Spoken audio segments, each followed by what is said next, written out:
नमस्कार, मैं डॉक्टर प्रदीप आचार्य। आप सब ने दूरदर्शन पर देखा ही होगा, यह सामाजिक विज्ञान की 10वीं कक्षा का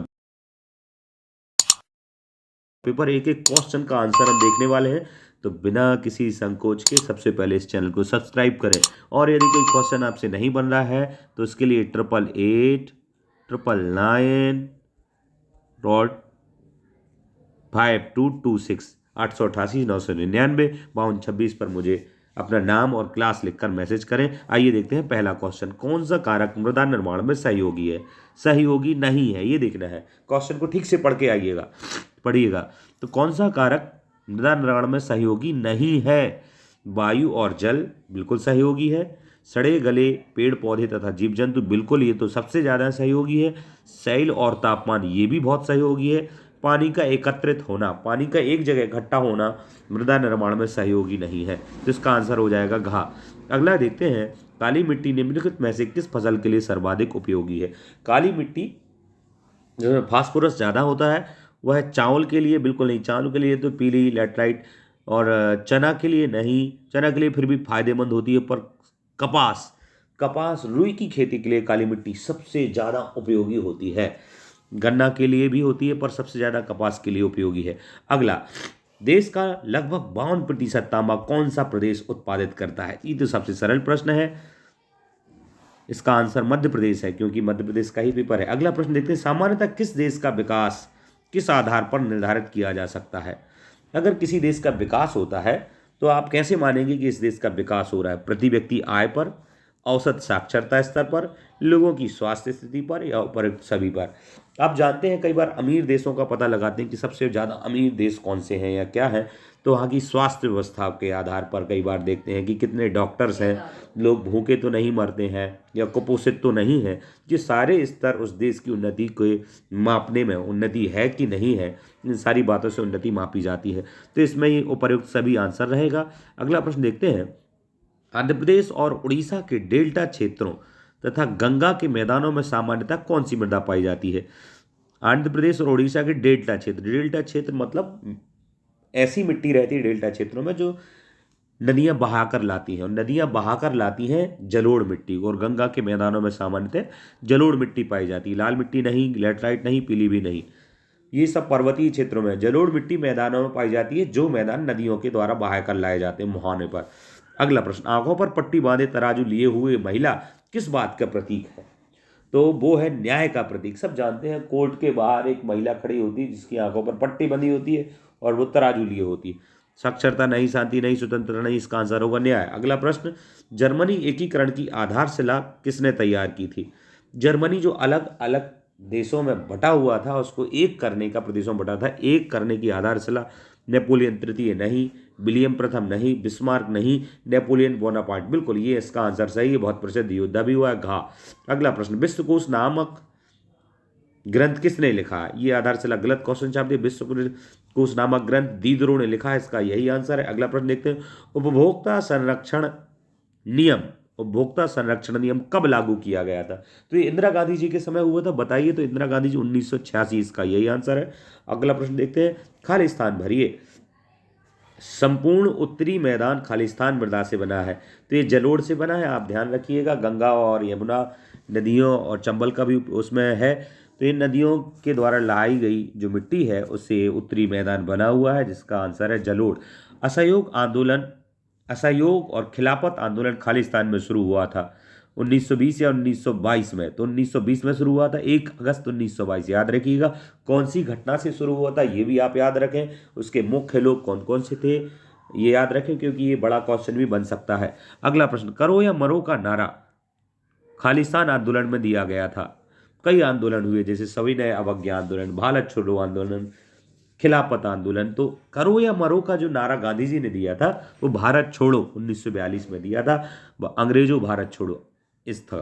अगला क्वेश्चन, ईस्ट इंडिया कंपनी ने बुनकरों की निगरानी के लिए, ईस्ट इंडिया कंपनी जो बुनकरों के माध्यम से कपास बुनवाती थी, उनकी निगरानी के लिए जो लोग नियुक्त किए थे वो कौन थे? उनका पद का नाम क्या था? गुमास्ता या पुलिस? तो वो गुमास्ता थे जो निगरानी करते थे। 22 भाषाओं की भारतीय संविधान में 22 मुख्य भाषाओं की चर्चा है कि भारत में 22 मुख्य भाषाएं बोली जाती हैं। तो इन 22 मुख्य भाषाओं की जो सूची है उस सूची को कौन सी अनुसूची में रखा गया है? तो 8वीं अनुसूची या 8वीं अनुसूची में रखा गया है। आपको ये भी बताना कमेंट में यदि पता हो कि भारत में कितने के संविधान में कुल कितने अनुच्छेद हैं और कितनी अनुसूचियां हैं, ये भी प्रश्न बन सकता है। खालिस्तान संगठन मानव विकास रिपोर्ट प्रकाशित करता है। खालिस्तान संगठन मानव विकास रिपोर्ट प्रकाशित करता है, तो यूएनडीपी या यूपीआई? यूपीआई कोई संगठन नहीं है, यूएनडीपी ही है इसका आंसर। खालिस्तान दिखाता है किस देश की अर्थव्यवस्था कितनी है, किस देश की अर्थव्यवस्था कितनी है, ये कौन दिखाता है? तो ये जीडीपी दिखाती है, गुड ग्रोथ रेट जो दिखाएगी वो जीडीपी बताएगी। अगला सही जोड़ी आपको मिलानी है। रियो डी जेनेरो पृथ्वी सम्मेलन, ये पृथ्वी सम्मेलन 1992 में हुआ था। रियो डी जेनेरो एक बहुत बड़ा शहर है ब्राज़ील का, यहाँ पर क्रिकेट आदि के मैच भी होते हैं। तो ये फुटबॉल के बहुत मैच होते हैं, बड़े बड़े वर्ल्ड कप यहाँ होते हैं फुटबॉल के। तो इसका जोड़ी बनेगी ब्राज़ील से, क्योंकि ये ब्राज़ील का ही नगर है, शहर है। काला हिरण, काला हिरण एक संकटग्रस्त प्रजाति है, बहुत प्रसिद्ध मुद्दा भी इसमें। नेपोलियन की हार कब हुई, ये इससे मिलाना चाहिए। सिहली तो एक भाषा है, इससे नहीं जुड़ेगी। सरदार बल्लभ नहीं जुड़ेगा, 33% नहीं, तो इसकी सामने से ही जोड़ी जुड़ेगी। नेपोलियन की हार 1815 में हुई। गुजरात के बारदोली में किसान आंदोलन का नेतृत्व किया था सरदार वल्लभ भाई पटेल ने।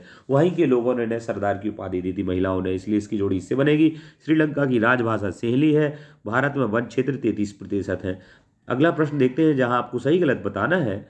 तो पहला ही क्वेश्चन देखते हैं, क्या है भाई? मध्य प्रदेश में स्थायी वनों के अंतर्गत सर्वाधिक वन क्षेत्र है। बिल्कुल सही कहा, ये सही है। अगला,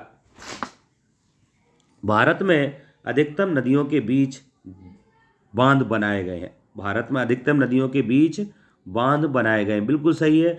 नदियाँ जाती हैं, उनके बीचों बीच पानी रोकने के लिए बांध बना दिए जाते हैं, बिल्कुल सही है। अगला, लोकतंत्र में मौलिक अधिकार आवश्यक हैं। हाँ, लोकतंत्र में मौलिक अधिकार आवश्यक हैं। वो मौलिक अधिकार कौन कौन से हैं, बाद में कौन सा मौलिक अधिकार और जोड़ा गया, इनकी डिटेल्स और ये कौन सी अनुसूची में, ये आपको पता होना चाहिए। बड़ा क्वेश्चन बनता है ये। अगला प्रश्न, अंबेडकर ने सितंबर 1932 में पूना पैक्ट पर हस्ताक्षर किए। बिल्कुल सही है, पूना पैक्ट में इन्होंने किए थे। उस पैक्ट में क्या था, ये भी आपको याद होना चाहिए। पुरानी जलोढ़ मृदा को बांगर भूमि कहा जाता है, ये बिल्कुल सही है। क्यों? कौन सी मिट्टी होती है ये? जैसे चंबल के जो बीहड़ है वहाँ पर ये मिट्टी पाई जाती, जलोढ़ मृदा ही और पुरानी होके बांगर भूमि बन जाती है, बंजर नहीं, बांगर।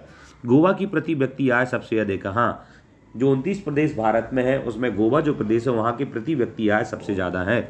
अगला प्रश्न, कच्चा तेल एक नवीकरणीय संसाधन है। ये गलत है, कच्चा तेल एक नवीकरणीय नहीं, ये तो नष्ट हो जाए तो हो जाए, फिर काम में नहीं आता है।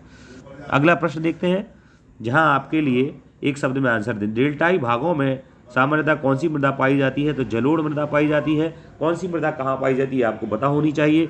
अंतर्राष्ट्रीय मुद्रा कोष की स्थापना कब हुई? तो अंतर्राष्ट्रीय मुद्रा कोष की स्थापना 1944 में हुई, जो कि न्यू हैम्पशायर नाम की सिटी में हुई। ये न्यू हैम्पशायर नाम का जो सिटी है ये यूनाइटेड नेशंस में है। अगला प्रश्न देखते हैं, क्या है? प्रथम विश्व युद्ध कब लड़ा गया? तो प्रथम विश्व युद्ध 28 जुलाई 1914 से 11 नवंबर 1918, 5 साल तक ये युद्ध चला। 14, 15, 16, 17, 18, 5 साल तक चला लगभग। अगला प्रश्न देखते हैं, 5 साल से भी ज़्यादा। भारत में कुल विद्युत का कितना प्रतिशत भाग जल विद्युत से प्राप्त होता है? जो टोटल विद्युत बनती है कोयला से बनती है, वायु पवन चक्कियाँ जो होती हैं उनसे भी विद्युत बनती है, और जल से भी बांध बनाकर विद्युत बनाई जाती है। तो टोटल जो विद्युत है उसका 22% विद्युत बनाता है कौन? जल से बनती है, अर्थात बांधों के माध्यम से। अगला प्रश्न, जैसे भाखड़ा नांगल पर है, राष्ट्रीय उपभोक्ता दिवस कब मनाया जाता है? तो राष्ट्रीय उपभोक्ता दिवस 24 दिसंबर को मनाया जाता है। ठीक है, कंफ्यूज नहीं होना, दिसंबर है, 24 दिसंबर। अगला, भारत का क्षेत्रफल कितना है? तो भारत का क्षेत्रफल वर्ग किलोमीटर में है।